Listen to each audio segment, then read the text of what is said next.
সবাই আশা করেন যে রেলগাড়িটি তাদের বাড়ির পাশে থামবে।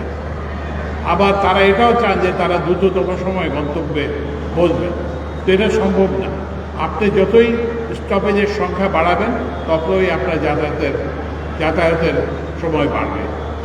তো এই জন্য আপনাদেরকে আমি অনুরোধ জানাবো যে রেল কোনো কিন্তু ওই যে কী বলে আপনার বাড়ির থেকে পায়ে হেঁটে যে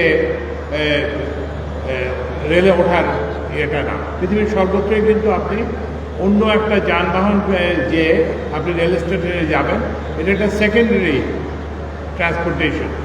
কিন্তু এখন এমন একটা ধারণা সৃষ্টি হয়েছে যে না, প্রত্যেক জায়গাতেই রেল স্টেশন হতে হবে এবং প্রত্যেক জায়গাতেই প্রত্যেক স্টেশনেই রেল গাড়ি থামাতে হবে।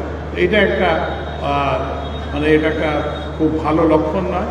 আমরা আশা করব যে সবাই একটু এইটা চিন্তা করবেন যে যেখানে যাত্রী বেশি হবে সেখানেই গাড়ি থামবে, যেখানে থেকেই রাজস্ব পাওয়া যাবে, পণ্য কিংবা মানুষ পরিবহন করা যাবে, সেখানেই রেল থামবে, ওঠানামা করবে। কারণ আপনাদের একটা কথা, আমাদের সবারই একটা কথা মনে রাখতে হবে যে দিন শেষে রেলওয়ে একটি বাণিজ্যিক প্রতিষ্ঠান।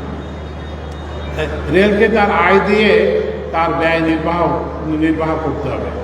সরকারের আমাদের সব খাতেই, আপনি যে কোনো খাতেই বলেন, বিদ্যুৎ খাত বলেন কিংবা জ্বালানি খাত বলেন, রেল খাত বলেন, সব খাতেই কিন্তু সড়ক খাত বলেন, সব খাতেই কিন্তু ভর্তুকি দিতে হচ্ছে। এই ভর্তুকিকে আর কত দেওয়া যাবে? তো এই জন্য আমাদেরকে ব্যয় সাশ্রয়ী হতে হবে।